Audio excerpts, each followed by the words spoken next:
ආයුබෝවන් ළමයි.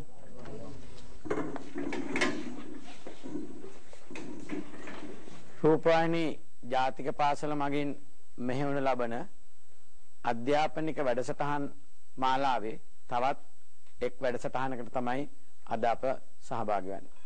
මීට පෙර මා විසින් ඉදිරිපත් කරන ලද වැඩසටහන් වලදී උසස් පෙළ භෞතික විද්‍යාව දෝලන හා තරංග පාඩම් මේකකේ ආලෝකය හා සම්බන්ධ වන පරීක්ෂණ පිළිබඳව විශාල දැනුම් සම්භාරයක් ලබා දුන්නා. නමුත් අපට එම පරීක්ෂණ සම්පූර්ණයෙන්ම ඉවර කරන්න බැරි වුණා. අද දින මා බලාපොරොත්තු වන්නේ එම ඉදිරි පරීක්ෂණ සමූහය පරීක්ෂණාත්මක දැනුම මෙන්ම සිද්ධාන්තමය දැනුමත් ඔබට ලබා දෙමින් වැඩිපුර පරීක්ෂණාත්මක පැත්තට අවබෝධය ලබා දෙමින් හොඳ දැනුම් සම්භාරයක් ලබා දෙන්න. මේ දූ දරුවන් මෙන්ම රූපවාහිනී ඔස්සේ මේ නරඹන සුවහසක් දූ දරුවන් වෙනුවෙන් විශාල දැනුම් සම්භාරයක් ලබා දී 2012 අගෝස්තු විභාගයෙන් වැඩි ලකුණු ප්‍රමාණයක් ලබා ගන්න ඕගොල්ලන්ට හැකියාව බුද්ධිමය ශක්තිය ලබා දෙන තමයි මගේ බලාපොරොත්තුව. විශේෂයෙන්ම මා කරනු ලබන ඉදිරිපත් කරන ලබන මෙම වැඩසටහන් වලදී වැඩිපුරම බලාපොරොත්තු වෙන්නේ පරීක්ෂණාත්මක දැනුම ලබා ගැනීමට හැකියාව ලබා දෙන්න. එම හැකියාව වර්ධනය කළ දෙන්න. සිද්ධාන්තමය පැත්ත කීර්ති ධර්ම සිරිසර් ඔයගොල්ලන්ට වැඩිපුර ඉදිරිපත් කරන්න බලාපොරොත්තු වෙනවා. මා විසින් කරන්නේ පරීක්ෂණාත්මක දැනුම වැඩිපුර ලබා දෙන්න. කලින් වැඩසටහනේ අප නැවැත්තුවේ වර්ණාවලි මානය පිළිබඳව පරීක්ෂණ කළා. අද අපි බලාපොරොත්තු වෙන්නේ එතනින් පස්සේ තියෙන්නේ කාචවල නාභිදුර සෙවීම, උත්තල කාචයක, අවතල කාචයක නාභිදුර සෙවීම වැනි පරීක්ෂණ විස්තර කරා. එය උසස් පෙළ විෂය නිර්දේශයේ පරීක්ෂණ වශයෙන් අපිට වෙන් කළා දීලා තියෙනවා. ඔයගොල්ලන්ගේ විෂය නිර්දේශයට ඇතුළත් කළා දීලා තියෙනවා. ඒව උගන්වන්න. මම බලාපොරොත්තු වෙන්නේ ඒ පරීක්ෂණාත්මක දැනුම ලබා දීලා ප්‍රශ්නයකට නිවැරදි උත්තර ලබා දීමට හැකියාව ලබා දෙන්න. ඒ සඳහා මම ඔයගොල්ලන්ට දැන් ප්‍රශ්න පත්‍රයක් දීලා තියෙනවා. ඒ ප්‍රශ්න පත්‍රය ඔයගොල්ලන්ගේ අතේ තියෙනවා. රූපවාහිනිය ඔස්සේ මේ නරඹන දූ දරුවන්ට දිනමින පත්‍රය මගින් මේ ප්‍රශ්න පත්‍රය ලැබෙන්න නැතයි මම විශ්වාස කරනවා. එම ප්‍රශ්න පත්‍රයේ එකින් එක සමාජයට මා විස්තර කරන්නේ නැහැ. නමුත් ඊට අවශ්‍ය සමස්ත දැනුම මා විසින් ලබා දෙන්න බලාපොරොත්තු වෙනවා. ඔයාලා දන්නවා උසස් පෙළ භෞතික විද්‍යාව ප්‍රශ්න පත්‍රයේ ව්‍යුහගත රචනා ප්‍රශ්න පත්‍රයේ තුන්වෙනි ප්‍රශ්නය හැමදාමත් මෙන්නේ දෝලන හතරංග පාඩම් ඒකකයෙන්. අනිවාර්යයෙන්ම දෝලන හතරංග වලින් එන්නේ. ඒ නිසා ඒ ප්‍රශ්නෙට අපි අනිවාර්යයෙන්ම සූදානම් වෙන්න. අපිට අතාරින්න බෑ. ඒ ප්‍රශ්නේ අපි අනිවාර්යයෙන්ම තෝරගන්න ඕන. අනිත් පළවෙනි ප්‍රශ්නේ, දෙවෙනි ප්‍රශ්නේ, තුන, හතරවෙනි ප්‍රශ්නක් තියෙනවා. නමුත් මා මේ වැඩසටහන් මාලාවේදී ඉස්සෙල්ලම ඉදිරිපත් කරන්නේ තුන්වෙනි ප්‍රශ්නේ සම්බන්ධව. ඉතින් ඊට අවශ්‍ය දැනුම අද දිනේ අපි ලබා ගන්න උත්සාහ කරමු.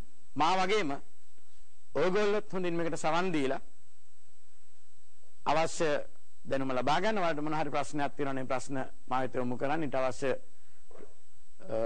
උත්තර මා ලබා දෙන්න බලාපොරොත්තු වෙනවා. අපි බලමු එහෙමනම් පළවෙනි ප්‍රශ්නය පොඩක් විස්තර කරගන්න.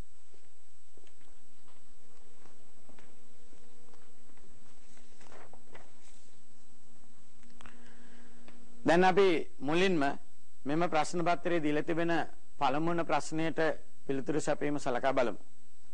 මේ ප්‍රශ්නයේදී මම ඉදිරිපත් කළ තිබෙන්නේ ඔයාලා දැන් තිරේ බලා ගන්න පුළුවන් උත්තල කාචයක නාභිදුර තල දර්පණයක් හා අල්පෙනෙත්තක් ආධාරයෙන් සොයාගෙන ලබන ආකාරය.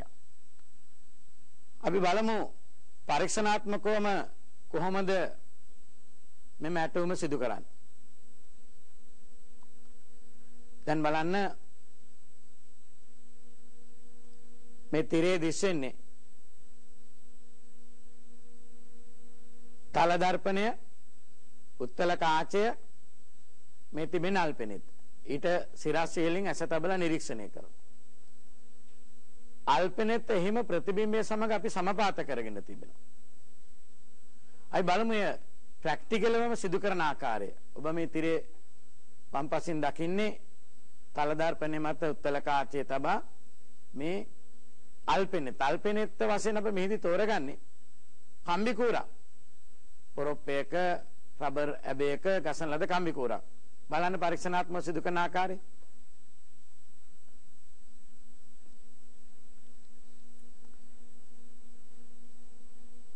මේදී ඉහළින් නිරීක්ෂණය කළා කාචය තුලින් පෙනෙන ප්‍රතිබිම්බයයි අල්පෙනෙත්යි හරියට අපි සමපාත කරගන්න ඕන. තල දර්පණේ ඉඳලා මේ අල්පෙනෙතට ඇති දුර මැනගත්තාම අපිට මේ කාචයේ නාභි දුර ලබා ගන්න පුළුවන්. මේ ප්‍රශ්නයක් තියෙනවා මම හිතන්නේ බලමු ඉදිරිපත් කරන්න ප්‍රශ්නේ. සර් අල්පෙනෙත් එහිම සමපාත වූ බව අපි දැනගන්න කොහොමද? අල්පෙනෙත් ප්‍රතිබිම්බය සමග සමපාත වූ බව දැනගන්න. ඔව්. මොකද ප්‍රශ්නයක්. ඒ බලමු දැන් අපි ඉහළින් බලනකොට අල්පෙනෙත්තත් කාචි තුලින් යාගේ ප්‍රතිබිම්බයත් අපිට දෙකම පේනවා ඇත්තටම. මොකද අපි සම්පාත වුණා කියලා දැනගන්නේ කොහොමද? මේක පොඩි සරල පරීක්ෂණයක් වෙන අපිට ඕන කරලා බලන්න පුළුවන්. අපේ අතේ ඇඟිලි දෙක මෙහෙම තියාගෙන මම හිතනවා වල පොඩ්ඩක් තියාගත්තා නම් හොඳයි බලන්න. චුට්ටක්. මෙහෙම තියාගන්න බලන්න. තියාගෙන මෙන්න ඔළුව දෙපැත්තට චලනය කරන්න බලන්න. මෙන්න මෙහෙම චලනය කරන්න. දැන් බලන්න මේ දෙන්න අතරේ සාපේක්ෂ චලිතයක් පේනවද බලන්න. මෙහෙම ගෙනියනකොට සාපේක්ෂ චලිතයක් තියෙනවද? දෙන්න තනි වස්තුවක් සේ චලනය වෙනවද? ඔයාලා දකින්නේ මොකද්ද? කියන්න බලන්න. සාපේක්ෂ චලිතයක් තියෙනවා. දැන් තව ටිකක් අපි බලමු. දැන් මෙහෙම චලනය කරනකොට එක ඇඟිල්ලක් අපේ ඇස යන දිශාවට යනවා. අනිත් එක බලන්න ඇසෙන් විරුද්ධ දිශාවට යනවා. හොඳට බලන්න මොන ඇඟිල්ලද ඇස යන දිශාවට යන්නේ? කියන්න බලන්න. අපිට කියන්නේ ඇසට ඈතින් තියෙන ඇඟිල්ල තමයි ඇස යන දිශාවට යන්නේ. ඇස යන දිශාවට විරුද්ධ පැත්තට යන්නේ ළඟ තියෙන අල්පෙනෙත් ඇඟිල්ල නේ. රයිට්. එතකොට දැන් මෙතනත් අපි ඔන්න ඔය සිද්ධාන්තය තමයි භාවිතා කරන්නේ. අපි උඩින් බලනකොට අපිට අල්පෙනෙත් අතට අහු වෙනවා. මොකද අපිට ප්‍රතිබිම්බය පේන්නේ නැහනේ. ප්‍රතිබිම්බය පේන නමුත් ප්‍රතිබිම්බය අතින් අල්ලන්න බෑ. ඒත් අපි බලන දැන් මෙහෙම උඩින් බලලා අපි මෙහෙම ඇස දෙපැත්තට චලනය කරනවා. මෙහෙම චලනය කරන මේ දෙන්න අතර අපිට සාපේක්ෂ චලිතයක් පේනවා. මේ දෙන්න අතර දැන් මේක එක අල්පෙනෙතක් උඩින් තියෙනවා ප්‍රතිබිම්බය යටින් හරි උඩින් හරි තියෙනවා. අපි දන්නේ නැහැ කොහෙද තියෙන්නේ කියලා. අපි මෙහෙම ඇස දෙපැත්තට චලනය කරනවා. මෙහෙම ප්‍රධාන අක්ෂර ලම්බකව දෙපැත්තට චලනය කරන මේ දෙක අතර සාපේක්ෂ චලිතයක් තියෙනවා. ඒ සාපේක්ෂ චලිතය තියෙනවා කියන්නේ මේ දෙන සම්පාත වෙලා නැහැ. දැන් අපි බලන්න ඕනේ එහෙනම් දැන් මේ දෙනේ කවුද ළඟ ඉන්නේ කවුද ඈත ඉන්නේ? ළඟින් ඉන්න කෙනා කවුද ඈතින් ඉන්න කෙනා කවුද? ඒකට තමයි මම අර ක්‍රමය කියලා දුන්නේ. දැන් අපි හිතමු අපි උඩින් ඇස මෙහෙම දෙපැත්තට චලනය කරනකොට ප්‍රතිබිම්බය ඇස යන දිශාවට යනවා කියලා. ප්‍රතිබිම්බය ඇස යන දිශාවට යනවනේ දැන් මම උඩින් බලන්න. ප්‍රතිබිම්බය ඇස යන දිශාවට යනවනම් මට කියන්න දැන් මේ ප්‍රතිබිම්බයේ තියෙන්නේ අල්පෙනෙත්තට වඩා උඩින්ද යටින්ද? යටින් තියෙන්නේ. එතන අපි සම්පාත කරන්න ඕනනේ. එන්න සම්පාත කරන්න අපිට මොකද්ද කරන්න වෙන්නේ? දැන් මේ ප්‍රතිබිම්බය මෙතෙන්ට ගන්න වෙනවා. ප්‍රතිබිම්බය උඩට ගන්න. අපිට ප්‍රතිබිම්බය අතින් අල්ලන්න බෑ අපිට. එන්න ප්‍රතිබිම්බය මෙහෙම අතින් ගන්න උඩට ගන්න බෑ. එහෙනම් අපි මොකද කරන්නේ? ඒ වෙනුවට අල්පෙනෙතරියක් පල්ලෙහාට ගෙනියනවා. ගෙනියලා නැවතත් අපි මෙහෙම චලනය කරනවා. දැන් මෙහෙම දෙපැත්තට චලනය කරනවා. හිස චලනය කරනවා. නැවතත් අපිට තේරෙනවා මේ දෙක අතර අසම්පාතයක් සාපේක්ෂ චලිතයක් තියෙනවා. දැන් අපි ගන්න සුදුසු පරිදි මේ අල්පෙනෙත පීඨ මෙහා කරලා මේ දෙන සම්පාත කරගන්න. කොහොමද අපි සම්පාත වුණා කියලා දැනගන්නේ එතකොට? දැන් මෙන්න මෙහෙම ඇඟිලි දෙක තියාගන්න බලන්න. මේ විදිහට තියාගෙන එක ඇඟිල්ලක් උඩ අනිත් ඇඟිල්ල තියාගන්න බලන්න. දැන් බලන්න මේ ඇස දෙපැත්තට ගෙනියන්න. මෙහෙම ගෙනියන්න බලන්න. දැන් බලන්න මේ දෙන්න අතර සාපේක්ෂ චලිතයක් දකින්නවද? දෙන්න තනි වස්තුවක්සේ චලනය වෙනවා. තනි වස්තුවක්සේ චලන. අන්න සමපාත වෙච්ච අවස්ථාව. මම හිතන්නේ පැහැදිලි ඇති දරුවට කොහොමද මේක සිදු වෙන්නේ කියන එක. පැහැදිලි. එතකොට අපි අන්නේ ආකාරයට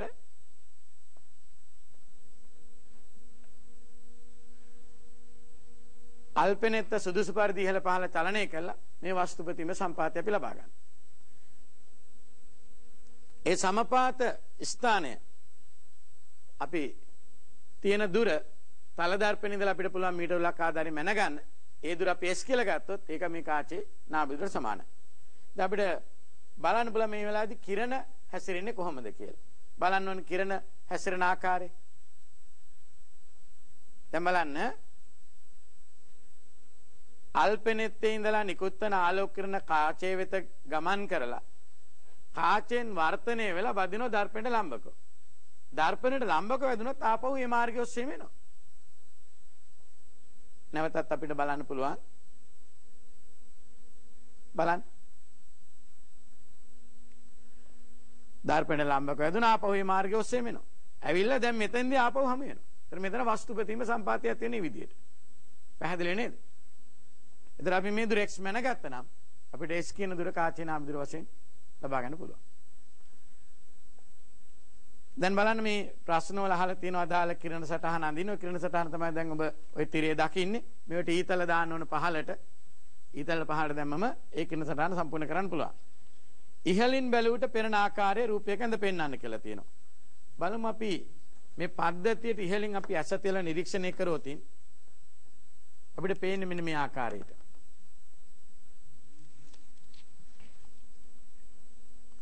අපිට උඩින් බැලුවම පේන මේ විදියට රවුම. ඒ තමයි උත්තල කාචේ විවරය. ඔය තියෙන උත්තල කාචේ විවරය. ඊට පස්සේ අපි තබපු අල්පෙනෙත් අපිට පේනවා. මේ ආකාරයට අල්පෙනෙත් පේනවා. ඔන්න අල්පෙනෙත්. ඊට අමතරව අපිට කාචය තුළින් ප්‍රතිබිම්බයක් පේනවා. ඒ ප්‍රතිබිම්බය පේන්නේ මේ ආකාරයට. අනිත් පැත්තට. මෙහෙම ප්‍රතිබිම්බය පේනවා. ওই විදියට. පැහැදිලි නේද? දැන් සමහර විට අපිට මේක මෙහෙම පේන්න පුළුවන්. අපි බලමු.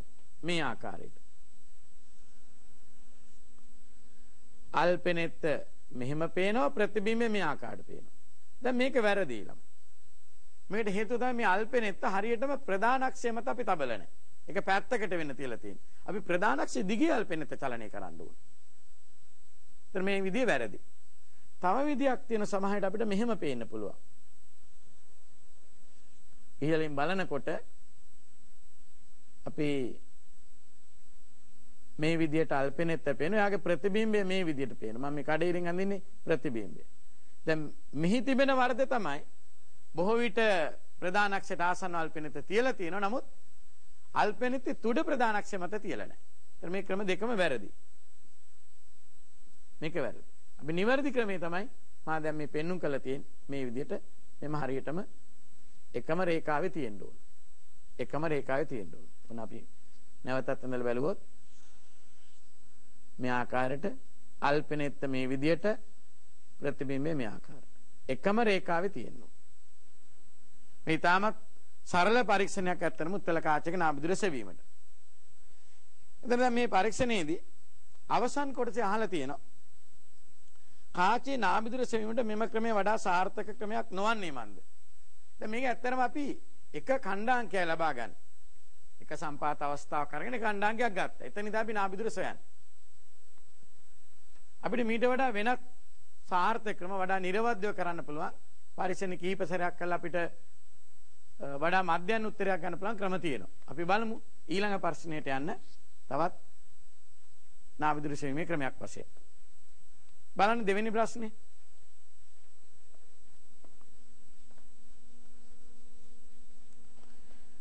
දෙවෙනි ප්‍රශ්නේ තියෙන්නේ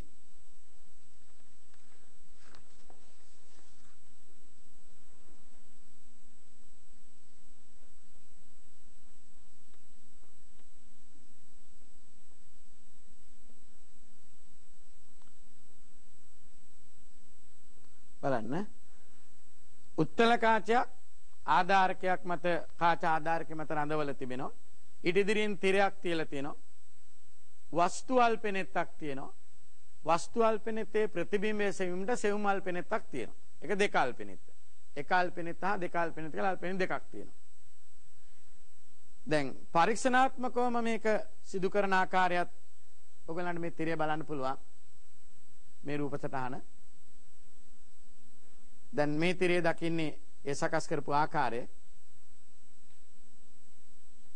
අපි සාමාන්‍යයෙන් මේ පරීක්ෂණයේදී කාචේ නාභිදුරට වඩා ටිකක් වැඩි දුරකින් තමයි වස්තු අල්පෙනෙත තබන්නේ. මේ තිබෙන එක අල්පෙනෙත වස්තු අල්පෙනෙත.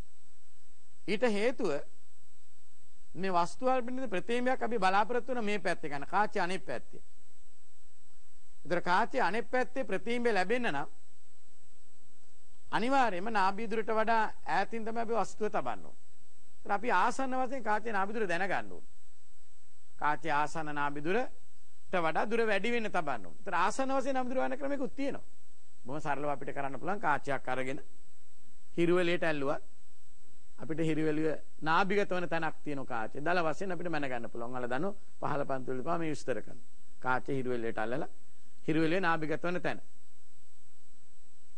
ඒ දුර මැනගත්තම අපිට නාභිදුර ලබා ගන්න පුළුවන්. සාමාන්‍ය ආකාරයෙන්.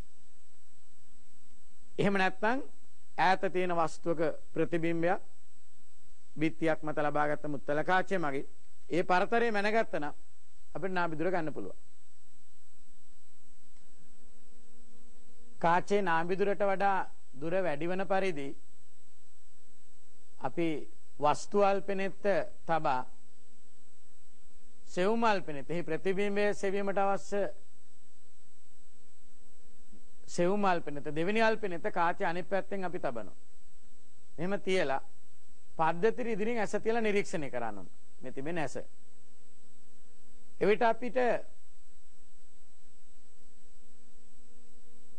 එක අල්පෙනෙතේ ප්‍රතිබිම්බයේ යටිකුරු ප්‍රතිබිම්බයක් එක ඩෑස් මේ ආකාරයට පේනවා.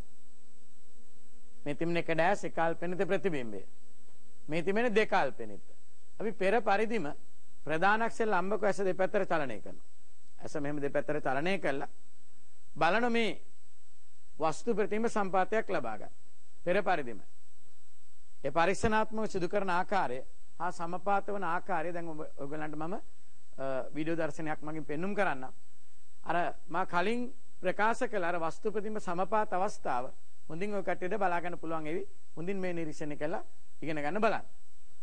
එතෙන්දී සම්පාත නොවන අවස්ථාවයි සමපාත වන අවස්ථාවයි දෙකම ඔයාලට බලා ගන්න පුළුවන් ඒ. මම ඒ දෙකම වෙන වෙනම බොහොම ලස්සනට වීඩියෝ කරලා තියෙනවා. හොඳින් නිරීක්ෂණය කළා ඉගෙන ගන්න බලන්න.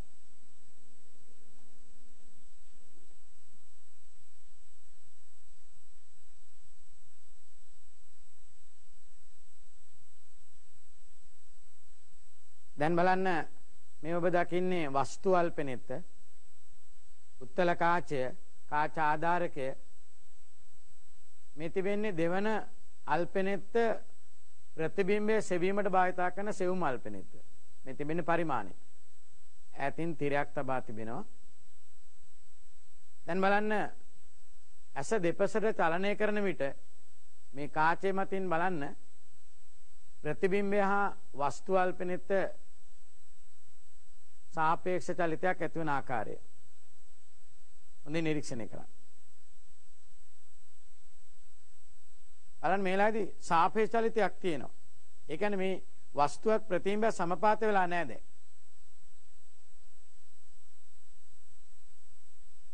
මේ තිබෙන ප්‍රතිබිම්බය.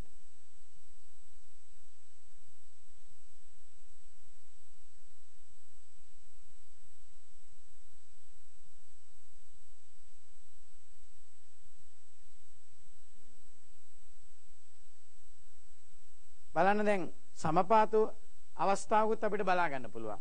මම මේ දෙවන අල්පෙනෙත්තේ පිහිටීම වෙනස් කරලා පෙන්눔 කරනවා. බලන්න සමපාත අවස්ථාව සමපාත නොවන අවස්ථාව හොඳින් නිරීක්ෂණය කරන්න මේ ස්ථානේ.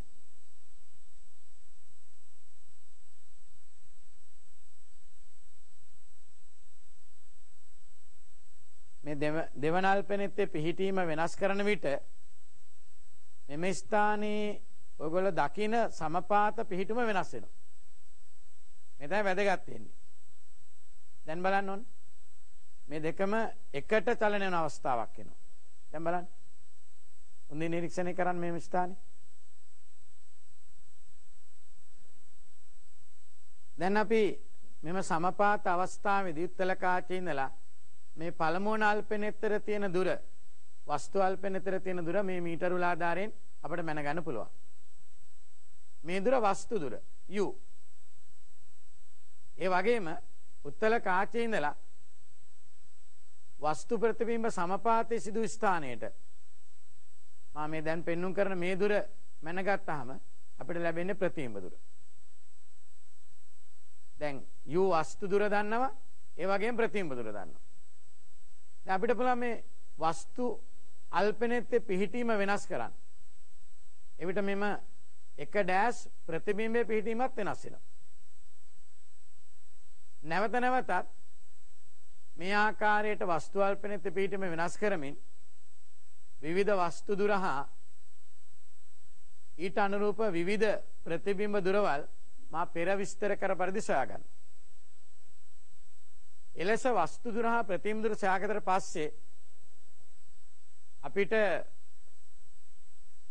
කාචේ නාභි දුර සොයාගන්න විවිධ ක්‍රම තියෙනවා. විවිධ ප්‍රස්ථාරික ක්‍රම තියෙනවා. අපිට පරීක්ෂණ කීප සැරයක් කරපු නිසා විවිධ ක්‍රම තියෙනවා ප්‍රස්ථාර අඳින්න. ඒ ප්‍රස්ථාරය ඇසුරින් කාචේ නාභි දුර සොයන්න පුළුවන්. ඒ වගේම තවත් වැදගත් එකක් තියෙනවා. දැන් උත්තල කාචේ යම් මොහතකදී අපිට යම් වස්තු දුරකට යම් ප්‍රතිබිම්බ දුරක් ලැබුණා නම් අපි හිතමු u වස්තු දුර 10 සෙන්ටිමීටර කියලා. එවිට අපිට ප්‍රතිබිම්බ දුර ලැබුණා නම් 15යි කියලා. අපිට මේ දෙන මාරු කරලත් ගන්න පුළුවන්. උත්තල කාචේ වස්තුව තියපු තැන මෙතන නම් මෙතන ප්‍රතිබිම්බයක් ඇති වුණොත් අපිට වස්තුව මෙතන දැබුවොත් මෙතන නැවතත් ප්‍රතිබිම්බයක් ගන්න පුළුවන්. ඒ කියන්නේ u සමානයි 10 වෙනකොට v සමානයි 15 නම් u සමානයි 15 වුණොත් v සමානයි 10ක් වෙනවා. මේ දෙක මාරු කරන්නත් පුළුවන්. ඒ කියන්නේ පාඨාංක එකක් ගත්තාම අපිට පාඨාංක යුගලයක් ගන්නත් පුළුවන් ඒ ඔස්සේ. පැහැදිලි නේද? සර් ප්‍රස්ථාරයක් ඇඳීමෙන් වඩා නිර්වද්‍යව නාභිදුර ලැබෙන්නේ කොහොමද? ඔව්. ප්‍රස්ථාරයක් ඇඳහම නාභිදුර වඩා නිර්වද්‍ය ලැබෙන විදිහ. දැන් අපි පෙර පරීක්ෂණයේ අපි පළවෙනි පරීක්ෂණයේ විස්තර කරා. ඒ පළවෙනි පරීක්ෂණයේදී අපි කාචේ නාභිදුර ලබා ගන්න ගත් එක ඛණ්ඩාංකයයි. තල දර්පණේ ඉඳලා වස්තු ප්‍රතිබිම්බ සම්පාතය වූ දුර. ඒ දුර විතරයි ගත්තේ. ඒ තනි පාඨාංකය මගින් තමයි අපි කාචේ නාභිදුර ලබා ගත්තේ. ඒතර එක අගයයි අපි ගත්තේ. නමුත් දැන් අපි මෙම පරීක්ෂණයේදී ඛණ්ඩාංක කීපයක් ගන්න. පරීක්ෂණ අපි කීප වතාවක් සිදු කරනවා. අපි එක සැරයක් වැරදුනත් ඊළඟ සැරේ අපේ පරීක්ෂණය හරියන්න පුළුවන්. වරදින්නේ නැහැ එතකොට. ඒතර ඛණ්ඩාංක ගොඩාක් ගන්න ඕනේ. ප්‍රස්ථාරයක් අඳිනවා කියලා කියන්නේ ඕනම පරීක්ෂණයක මේක විතරක් නෙමෙයි. ඕනම පරීක්ෂණයක අපි ප්‍රස්ථාරයක් අඳිනවා කියන්නේ ඛණ්ඩාංක ගොඩක් ගන්න. ඒ ඛණ්ඩාංක ගොඩක් අරගෙන ඒ ඛණ්ඩාංක සඳහා ප්‍රස්ථාරය ඇඳහම මේ ගොඩක මධ්‍යන්නේ අපිට ලැබෙන්නේ. තනියගයක් නෙමෙයි එතකොට. පරීක්ෂණ කීප වතාවක් කරාම අපිට එක සැරයක් වරදුනත් අනිත් ටික හරියනවා. එතන මේ කිහිප සැරයක ගනු ලබන මිනුම් වල වඩා නිර්වද්‍ය මධ්‍යන්නේ උත්තරයක් අපිට ලැබෙන්නේ. ඒකයි මේ ප්‍රස්ථාරික ක්‍රමය වඩාත් යෝග්‍ය වෙන්නේ. නිසා කාචේ නාභිදුර අපිට අර පළමු පරීක්ෂණයට වඩා නිර්වද්‍යව මෙම දෙවෙනි පරීක්ෂණය ලබා ගන්න පුළුවන්. පැහැදිලි නේද? right. මේ බලමු දැන් මේ ප්‍රශ්න ආශ්‍රිතව අපි තවත් ඔයගලන්ට වැදගත් දේවල් ටිකක් පැහැදිලි කරන්න. දැන් මෙතන G කොටසේ මම ඔයගොල්ලන්ගේ අහලා තියෙනවා. G පෙන්눔 කරන්නම්. G කොටස එකයට v y අක්ෂයේද එකයට u x අක්ෂයේද සහිත ප්‍රස්ථාරයක් ඇඳහම ලැබෙන හැඩය දල සටහනක් අඳින්න එමගින් කාචේ නාභිදුර ලබාගන්නේ කොහොමද කියන එක.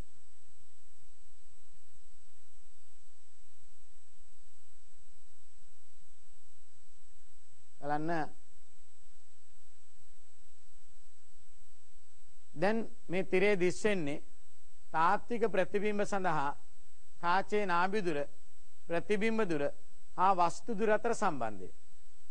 එකයට f සමාන එකයට v ඍණ එකයට u සමාන එකයට f සමාන එකයට v ඍණ එකයට u කියන ලකුණු සම්මුතිය ආදේශ කරාම කාචේ නාභිදුර උත්තල කාචයක් නිසා ඍණ ප්‍රතිබිම්බ දුර ඍණ වස්තු දුර u දාන මේ සුළු කරාම අපිට මේක පත් කරගන්න පුළුවන් එකයට v සමානයි ඍණ එකයට u ධන එකයට f ආකාරය.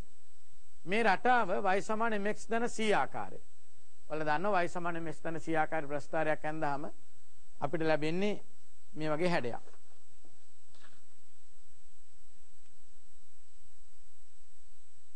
මේ විදිහට.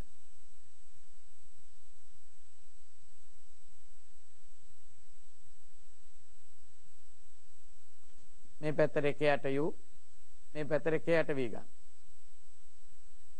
ධන අන්තක්ඛණ්ඩයක් ඍණ අනුක්‍රමණයක් අපිට ලැබිලා තියෙනවා. ප්‍රස්ථාරයේ මූල ලක්ෂ්‍ය මෙතන ගත්තොත් අපිට මේ ආකාරයේ ප්‍රස්ථාරයක් ලැබෙනවා. ප්‍රස්ථාරයේ අන්තක්ඛණ්ඩය අපි මැනගත්තොත් මේ තියෙන ප්‍රස්ථාරයේ අන්තක්ඛණ්ඩය මේ උස c. මේ අන්තක්ඛණ්ඩය මැනගත්තොත් මේ අන්තක්ඛණ්ඩය සමානයි එකයට f ට. මෙතනින් අපිට පුළුවන් f සමානයි එකයට c. අන්තක්ඛණ්ඩේ පරස්පරය ගත්තම අපිට ලැබෙන්නේ කාචේ නාභිදුර. ඒතර මෙහිදී අපිට වඩා නිර්වද්‍යව කාචේ නාභිදුර ලබා ගන්න පුළුවන්. මම හිතන්නේ මේ දීපු දැනුම් සම්භාරය ඔස්සේ ඔයගලන්ට මේ දෙවෙනි ප්‍රශ්නෙට පිළිතුර සපයන්න පුළුවන්. අපි දැන් කාචයක නාභිදුර සොයන්න ඇඳිය හැකි මේ ප්‍රස්ථාරය විතරක් නෙවෙයි තියෙන්නේ. තව ප්‍රස්ථාර තියෙනවා. අපි බලමු ඇඳිය හැකි වෙනත් ප්‍රස්ථාර වර්ගයක විදිහට ඔයගලගේ අමතර දැනුම සඳහා ලබා දෙන්න. මේ තිබෙන තවත් ප්‍රස්ථාරයක්. දැන් මේ තිරයේ දිස්සෙන් බලන්න. u හා v අතර ප්‍රස්ථාරය. දැන් මේ පෙන්වුම් කරන්නේ v y අක්ෂය. u x අක්ෂයට අපි අරගෙන තියෙනවා. u හා v අතර ප්‍රස්ථාරයේ දල හැඩය ලබා ගැනීම වගුවක් ඉදිරිපත් කරලා තියෙනවා. බලන්න මේ වගුව. ඔයාලා දන්නවා උත්තල කාචයක වස්තු දුර නාභි වුණොත් ප්‍රතිබිම්බ දුර අනන්තය. u සමානයි 2f වුණොතින් v සමානයි 2f. u සමානයි අනන්තය වුණොතින් මේ ස්ථානයේ අනන්තය තියෙන්න ඕන. u අනන්තය වුණොතින් v ප්‍රතිබිම්බ දුර නාභියට එනවා. මෙම කණ්ඩාංග ඇසුරෙන් මේ ස්ථානයේ අනන්තය තියෙන්න ඕන. මෙම කණ්ඩාංග ඇසුරෙන් ප්‍රස්ථාරයේ දල හැඩයක් අපිට ලබා ගන්න පුළුවන් මේ ආකාරයට. මේ ආකාරයේ වක්‍ර ප්‍රස්ථාරයක් අපිට ලැබෙන්නේ. පරීක්ෂණය කරාම uv යගයන්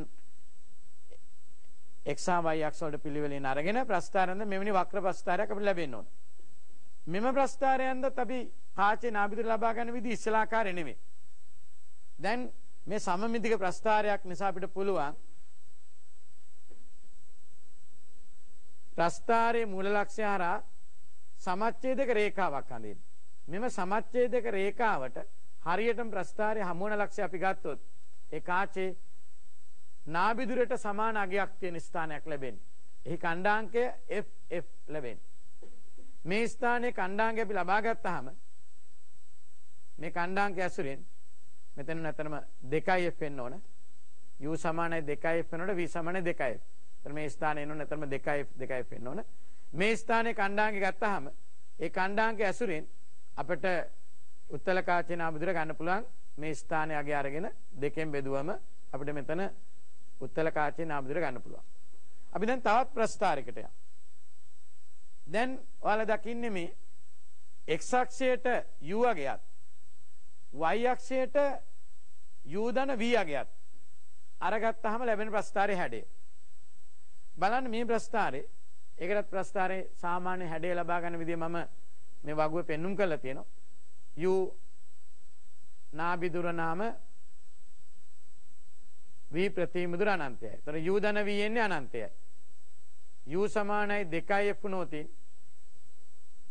v සමානයි 2f. එවිට u ධන v කියන එක 4f වෙනවා. ඊට පස්සේ u සමානයි අනන්තය වුණොත් මේ ස්ථානයේ අනන්තය තියෙන්නේ. u සමාන අනන්තය වුණොත් v සමානයි ප්‍රතිබිම්බ දුර නාභිය. මේ ස්ථානයේ අනන්තය තියෙන්නේ. u අනන්තය වුණොත් v සමානයි නාභිය. ඒතර u ධන f කියන එක නැවතත් අනන්තයයි. නිසා මේ ප්‍රස්ථාරය අපිට ලැබෙන්නේ මේ කාචේ නාභිය මේ හරිය කාචේ නාභියේදී අනන්තය උත්තරය ලැබෙන්නේ මෙහිම අනන්තයට ළඟා වෙනවා. u සමාන 2f වෙනකොට v සමාන මෙතන 4f මෙතන 4f වෙන්න ඕන. මේ ස්ථානයේ ඛණ්ඩාංක 2f 4f කියලා එන්න ඕන. මේ තිබෙන u. එතන මේ ප්‍රස්ථාරයට අවමගයක් තියෙනවා ළමයි. මේ ප්‍රස්ථාරයේ අවමගය. මේ තියෙන ඛණ්ඩාංකයේ අවමගය. මෙන්න ගත්තොත් මේ වගේ හැඩයක් ලැබෙන්නේ. u ධන v. අපි ලැබෙනවනේ මේ වගේ හැඩයේ ප්‍රස්ථාරයක් ලැබෙන්නේ. මේ ආකාරය. මේ ප්‍රස්ථාරයේ අවමගය ගත්තොත් මේ 2f මේ තියෙන 4f.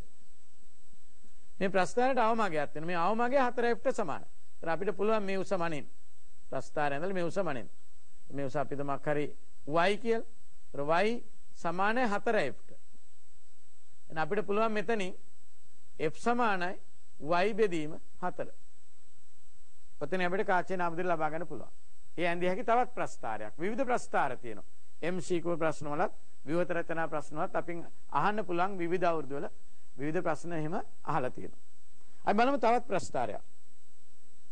මේ තිබෙන උත්තල කාචයක් සඳහා u හා v අගයන් කෙලින්ම යා කරලා x අක්ෂය මතට u අගයන් ගන්නවා y අක්ෂය මතට v අගයන් ගන්නවා. අරගෙන ඒවා කෙලින්ම කණ්ඩාංක යා කරනවා. එහෙම යා කරාම අපිට ලැබෙන්නේ මෙන්න මේ වගේ හැඩයක් ලැබෙන්නේ. බලන්න. ඔයගොල්ලෝ දැන් මේ තිරය දකින්නේ ඒ u v අතර ප්‍රස්ථාරය. හැබැයි මේ ප්‍රස්ථාර ඔක්කොම එකම කණ්ඩාංකයක් කරා ගමන් ගන්න. මේ කණ්ඩාංකයේ අගය f අගය ලැබෙන්නේ. මේ ස්ථානයේ කණ්ඩාංගය අපි සොයාගත්තා නම් එතනින් පුළුවන් අපිට කාචේ නාමදිර ලබා ගන්න. ඒ තවත් ප්‍රස්ථාරයක්. ඒ වගේ මේ u v අතර ප්‍රස්ථාරය මේ ගමන් මම ඔයගලන්ට පැහැදිලි කරලා දෙන්නම්. අවතල කාචයක් සඳහා අපි යන්න උතින්. මේක හරි වැදගත්. මම හිතන්නේ 2010 කෙටිපන්න පත්‍රෙත් මේ ප්‍රශ්නේ වලකින් අහලා තිබුණා. ඒ නිසා මේ ප්‍රස්ථාර විභාගය අහනවා කියන එකත් තේරුම් ගන්න ඕන. බලන්න මෙතන u v අගයන් ගත්තම උත්තල කාචය ලැබෙන්නේ මේ හැඩය. අවතල කාචයක් සඳහා ගත්තොත් u v අගයන් අපිට ලැබෙන්නේ මේ වගේ හැඩයක්.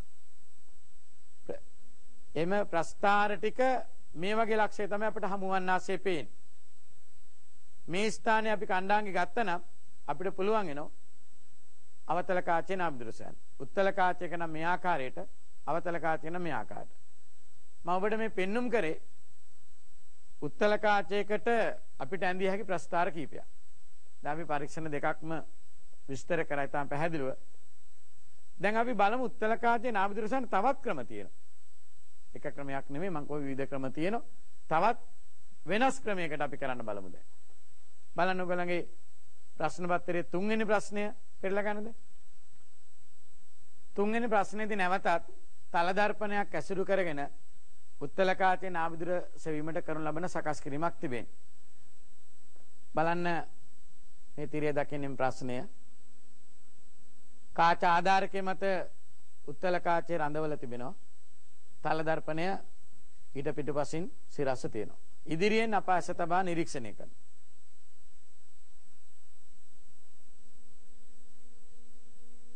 ඕනෑමති ස්ථානයක අප වස්තුවක් තැබුවොත් මෙහිදී අපිට යොදා ගන්න පුළුවන් අල්පෙනෙත්තක් වගේම දීප්ත කඩ සිදුරක් යොදා ගන්න පුළුවන්.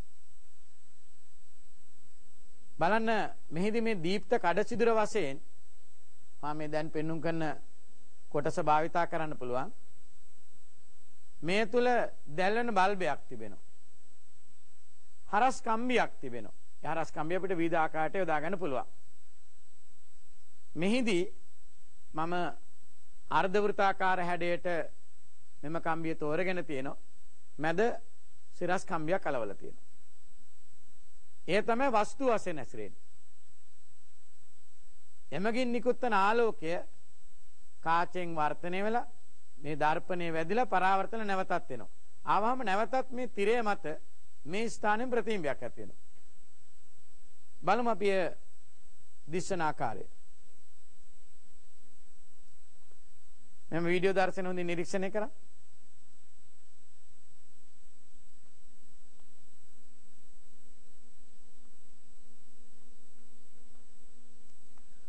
දීප්ත කඩ සිදුර, දීප්ත හරස් කම්බිය කියලා කියනවා අපි. මේ තිබෙන දීප්ත කඩ සිදුර එමෙන්න ත හරස් කම්බිය. බලන්න මේ තියෙන හරස් කම්බිය. මේ තිබෙන උත්තල කාචය. මේ තිබෙන තල දර්පණය. බලන්න කාචයේ පිහිටුම වෙනස් කරන විට එක්තරා වේලාවකදී මේ වස්තුව එහිම ප්‍රතිබිම්බය සමග සම්පාත වෙනවා. හොඳින් නිරීක්ෂණය කරන්න මේ ස්ථානයේ.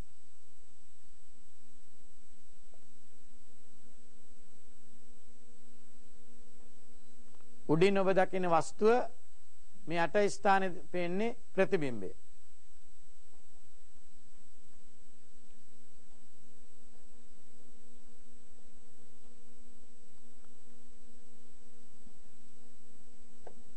බලන්න වස්තුවේ පිහිටුම මේ තිබෙන ප්‍රතිබිම්බයේ පිහිටුම. දැන් කාචය වෙනස් කරන ප්‍රතිබිම්බයේ පිටම වෙනස් වෙනවා. නමුත් වස්තු වෙනස් වෙන්නේ නැහැ.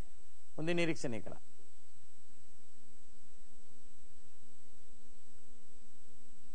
මෙම සමපාත අවස්ථාවේදී බලන්න දැන් මේ දර්පණයත් කාචයත් අතර පරතරය අපි වෙනස් කරනවා. නමුත් මේ සමපාතයේ බලපෑමක් නැහැ ඒකේ. බලන්න සම්පාතය වෙනස් වෙන්නේ නැහැනේ. හොඳින් නිරීක්ෂණය කරන්න. දර්පණය කාච අතර පරතරය වෙනස් කරනවා. මේ ප්‍රශ්නේදී මම එක තැනක අහලා තියෙනවා ඔයගොල්ලන්ගෙන්.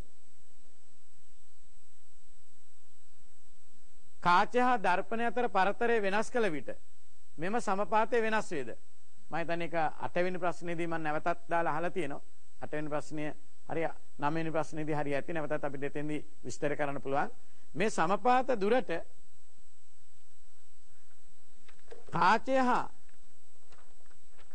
හා දර්පණය අතර දුර රඳා පවතින්නේ. අපිට ඒක මෙහෙම පැහැදිලි කරන්න පුළුවන්. මේ බලමු මේ විදිහට කාචය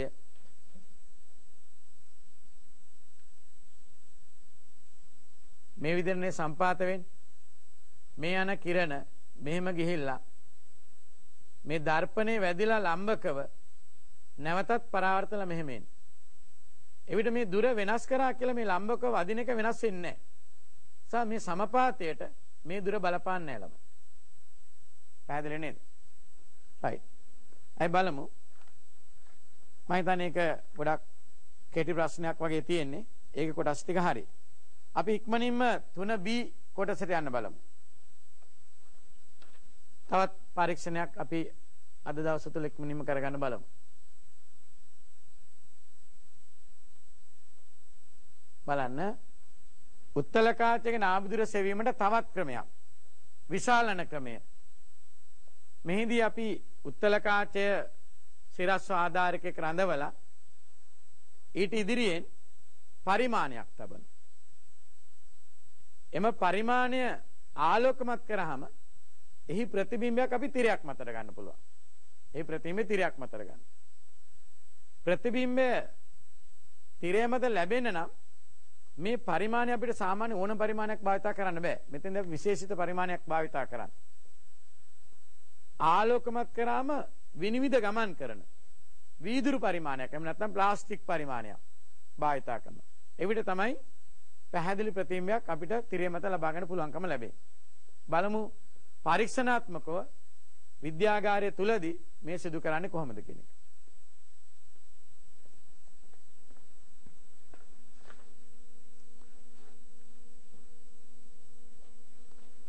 මේ තිබෙන්නේ උපකරණ සාමාන්‍යයෙන් අටවන ආකාරය.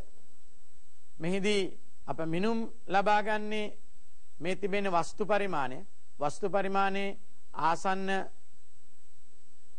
අගයන් දෙක අතර පරතරය අපි මැන ගන්නවා. සිම්පල් h කියන එක සෙන්ටිමීටර් 1යි බොහෝ විට. නැත්නම් වෙනත් අගයක් වෙන්න පුළුවන්. ඊට පසුව මේ තිබෙන්නේ තිරය. තිරය මත පරිමාණයක් සවි කරලා තියෙනවා. පරිමාණයක් සවි කරන ලද තිරයක් අපි මෙහිදී භාවිතා කරනවා. මේ තිබෙන්නේ ප්‍රතිබිම්බය. ප්‍රතිබිම්බය අපිට යටිකුරු වෙලා පේන්නේ පාර්ශ්වික අපවර්තනිකුත් සහිතව. හැබැයි ප්‍රතිබිම්බයේ මේ ආසන්න අගයන් දෙක අතර පරතරය දැන් සෙන්ටිමීටර් 1 නෙමෙයි. ඒක විශාලන වෙලා තිබෙන්නේ. මේ පරතරය විශාලන වෙලා තියෙන්නේ. අපි මේ පරතරය කැපිටල් H කියලා ගන්නවා. එවිට මේ තිබෙන ප්‍රතිබිම්බ උස මේ තිබෙන වස්තු උස ප්‍රතිබිම්බ උස වස්තු උසෙන් බෙදුවම අපිට විශාලනය ලබා ගන්න පුළුවන්. විශාලනයත් එක්ක තමයි අපි කාචේ නාභිදුර මෙහිදී සොයන්න බලාපොරොත්තු වෙන්නේ. පැහැදිලි නේද? බලමු පරීක්ෂණාත්මකව මේ සිදු කරන ආකාරය. මේ තිබෙන්නේ තිරය, උත්තල කාචය, මේ තිබෙන්නේ පරිමාණයක්, මේ තිබෙන්නේ වස්තු පරිමාණය. මම මෙහිදී ප්ලාස්ටික් පරිමාණයක් විනිවිද ගමන් කරන පරිමාණයක් සවි කරලා තියෙනවා. ඔයගලන්ට බලා ගන්න පුළුවන් මේක දැන්. ඊළඟට මෙම පරිමාණය දැන් මම ආලෝකමත් කරනවා. ආලෝකමත් කළා මේ තිබෙන පරිමාණය සවි කරලා මේ තියෙන පරිමාණය සවි කරනද තිරය. පරිමාණයක් මෙන්න සවි කරලා තිබෙනවා. ඒ ප්‍රතිබිම්බ උස මන ගන්නයි ඒ පරිමාණය සවි කරලා තියෙන්නේ.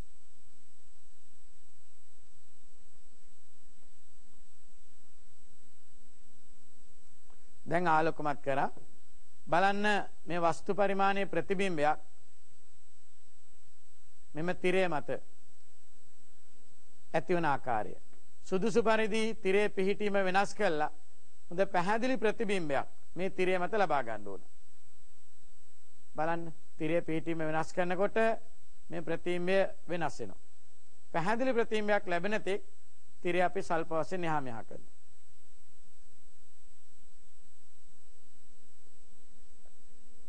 දැන් බලන්න මේ තිබෙන්නේ ප්‍රතිබිම්බ පරිමාණය.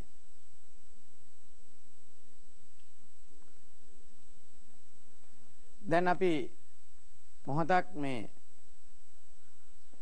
පරිමාණය සවිකරන ලද තිරය බලමු. මේ තිබෙන පරිමාණය සවිකරන ලද තිරය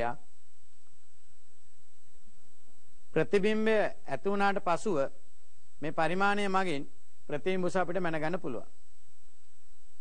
සමහර විට මෙවැනි පරිමාණයක් සවිකරපු තිරයක් නොතිබුණොත් සමහරට මේ වගේ වෙන්න පුළුවන්.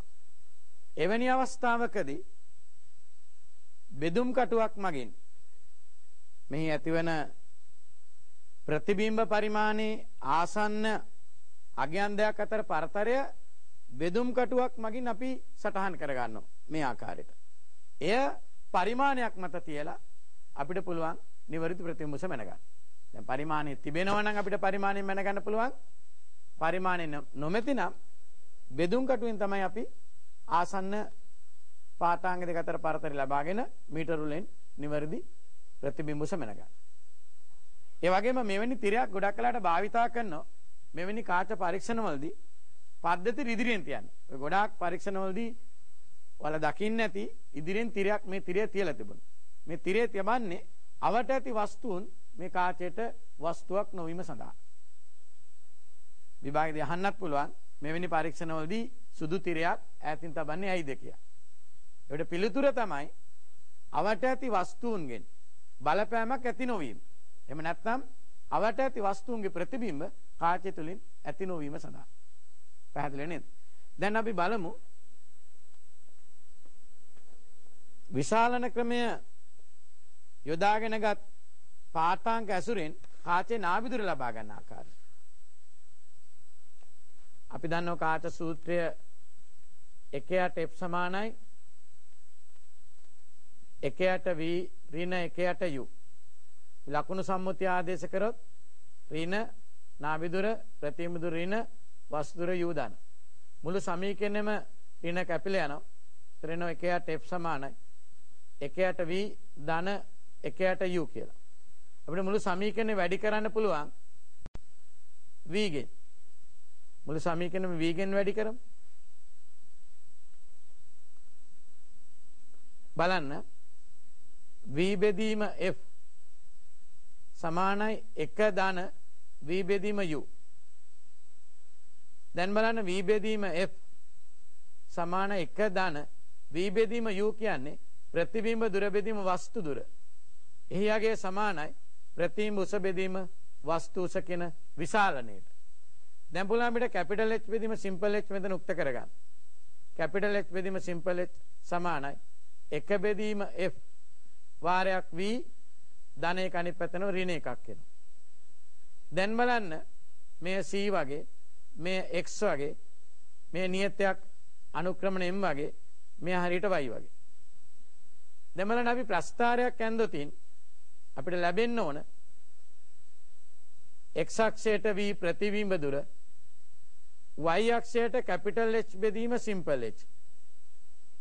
එහෙම නැත්නම් අපිට කියන්න පුළුවන් විශාලණය මාපාංකකය විශාලණය. ඍණ අන්තක්ඛණ්ඩයක් ධන අනුක්‍රමණයක් තිබෙන ප්‍රස්ථාරයක් අපිට ලැබෙන්න ඕන මෙවැනි. මෙවැනි ප්‍රස්ථාරයක් ඇන්දොත් මේ ආකාර ඍජු කෝණී ත්‍රිකෝණයක් ඇඳලා අපිට පුළුවන් ප්‍රස්ථාරයේ අනුක්‍රමණය සමාන 1/8 f. f සමානයි 1/8 m ඇසුරින් කාචේ නාභිදුර ලබා ගන්න. කාචේ නාභිදුර ආකාරයට අපිට ලබා ගන්න පුළුවන්. දැන් අපි පෙර විස්තර කරපු ප්‍රස්ථාරයට අමතර වෙනත් ප්‍රස්ථාරයක් තමයි මේ දැන් විස්තර කරේ. ඒ කියන්නේ විවිධ ප්‍රස්ථාර තිබෙනවා මෙහිදී අපිට අඳින්න පුළුවන්. එක එක අවස්ථාවලදී වඩා පහසු වඩා සුදුසු ප්‍රස්ථාර අපි තෝරගන්න ඕනේ. එතෙන්දී සමහර අවස්ථාවකදී ප්‍රස්ථාර කීපයක් අඳින්න පුළුවන්. ඒ කියන්නේ එකක් වඩා හොඳයි කියන්නත් බෑ. ඒකට වැඩිය හොඳයි කියන එකක් කියන්න බෑ. නමුත් තමන් කැමති ප්‍රස්ථාරයක් අපිට අඳ ගන්න පුළුවන්. පැහැදිලි නේද? ඒ ආකාරයට කාචවල නාභිදුර අපිට ලබා ගන්න පුළුවන්. එහෙනම් අද දින අප විස්තර කරන ලැබුවේ උත්තල කාචයක නාභිදුර සෙවීමේ පරීක්ෂණ. උසස් පෙළ විෂය නිර්දේශයේ කෙලින්ම සඳහන් වෙලා තිබෙන පරීක්ෂණත් ඊට අමතරව වැඩිපුර ඔයගොල්ලන්ට දැනුම ලබා දීම උදෙසා අමතර පරීක්ෂණ කීපයකුත් මම මෙහිදී විස්තර කරා. ඒක ගොඩක් වැදගත් වේවි ඔයගොල්ලන්ට විභාගයට උත්තර සපයන්න. ඒ වගේම අවතල කාචවල නාභිදුර සෙවීම පරීක්ෂණ තියෙනවා. අපිට අද දිනේ ඒව කරන්න වෙලාව මදි වුණා. ඉදිරි දින වැඩසටහනකදී අවතල කාචයක නාභිදුර සෙවීම සම්බන්ධයෙන් එම පරීක්ෂණ ඇටවුම් පරීක්ෂණාත්මක වටවන ආකාරයත් ඒ වගේම ඒවා සිදු කරන ලබන ආකාරයත් පිළිබඳව පූර්ණ දැනුම් සම්භාරයක් ලබා දෙන්න මම බලාපොරොත්තු වෙනවා. එතකොට අපිට මෙම කාචවල නාභිදුරවල් සෙවීම විවිධ අවස්ථාවලදී වැදගත් වෙන්න පුළුවන්. එක ප්‍රායෝගික අවස්ථාවක් ගත්තොත් අපි වල දන්නවා කැමරාවක කාචයක් තියෙනවා. ඒ කැමරා කාචවල නාභිදුර ඕන වෙනවා. කාච පද්ධතිය ඒවයි තියෙන්නේ. ඒ නාභිදුර අනුව තමයි ප්‍රතිබිම්බය ඇතිවන තැන නාභිගත කිරීම සිදු කරගන්න ලබන්නේ. ඒ වගේම වල දන්නෝ දෘෂ්ටි දෝෂ ඇති වුණාම අප පළඳින ඇස් කණ්ණාඩි වල කාච තිබෙනවා. ඒ ඇසේ දෝෂය අනුව ඇසට නාභිගත කරන්න පුළුවන් ආකාරයට මේ කාචවල නාභිදුරවල් ගණනය කළා ඒවා නිර්මාණය කරන්න ඕන. එවැනි ස්ථානවලදී අපිට කාචයක නාභිදුර ඉතාමත් ඵලදායී වෙනවා. ඒ නිසා මේකේ තේරුම් ගන්න ඕන අප මෙම පරීක්ෂණ සිදු කරන ලබන්නේ උසස් පෙළ විභාගයේ සමත් වෙන පමණක්ම නෙමෙයි, විශ්වවිද්‍යාලයන් පමණක්ම නෙමෙයි, ප්‍රායෝගික ලෝකේ මේවා විශාල වශයෙන් යෙදෙනවා. මේ තාම සරලව අවස්ථා දෙක තුනක් පැහැදිලි කරේ මේ කාචවල නාභිදුර කාච අපි භාවිතා කරන තැන් ප්‍රායෝගික ලෝකේ. එවැනි තැන්වලදී අපිට මේ වගේ දැනුම අවශ්‍ය වෙනවා. ඒවා අපිට ප්‍රායෝගිකව සොයන්න අවශ්‍ය වෙනවා. හැබැයි ඒව ඊටාම නිර්වද්‍ය සොයා ගන්න අවශ්‍ය වෙනවා. දැන් නවීන ක්‍රමවලට අනුව ඔයාලා දන්නවා අක්ෂි විශේෂඥයෝ ගාව දෘෂ්ටි කණ්ණාඩි නිර්මාණය කරන අය ගාව ඒ කාචය කෙලින්ම අදාළ උපකරණයට යෙදුවහම ඩිජිටල් ආකාරයෙන් මේ කාචවල නාභිය කෙලින්ම සටහන් වෙන ආකාරයට නිර්මාණය කරපු උපකරණ තියෙනවා. අප මේ පරිශනාගාරය තුළ සිදු කරන්නේ ඒවයි මූලධර්ම ඉගෙන ගන්න. මේ කොහොමද මේ නාභිදුර සොයන්නේ? ඒ ඔස්සේ තමයි අලුත් ඉලෙක්ට්‍රොනික උපාංග ලෝකෙ බිහි වෙන්නේ. අපි මුලින්ම කරන්න ඕන මේවයි මූලධර්ම ඉගෙන ගන්න ඕන. ඒ මූලධර්ම අධ්‍යයනය කිරීම තමයි අපි මේ පන්ති කාමරය තුළද සිදු කරන ලැබුවේ. පැහැදිලි නේද? එහෙමනම් ඉදිරි වැඩසටහනකදී තවත් දැනුම් සම්භාරය ලබා දීමේ බලාපොරොත්තු වෙන විශේෂයෙන්ම අවතල කාචයක නාභිදුර සෙවීමේ පරීක්ෂණ විස්තර කිරීම බලාපොරොත්තු වෙන මා මෙතෙක් කරගෙන ආපු වැඩසටහනවලදී ආලෝකය පිළිබඳ පරීක්ෂණ සියල්ලම මා විස්තර කරලා තියෙනවා. ඊට පසුව වෙනත් පාඩම් මේකයක් තෝරගෙන ඒ සම්බන්ධව පරීක්ෂණාත්මක දැනුම ඔයගොල්ලන්ට දෙන්න බලාපොරොත්තු වෙනවා. එහෙමනම් අද දින මෙම වැඩසටහනට සහභාගී ඔයගොල්ලන්ටත් බොහොමත්ම ස්තුතියි.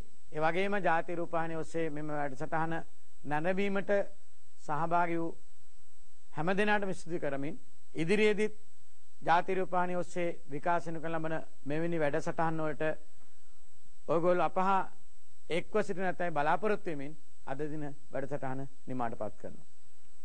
ආයුබෝවන්.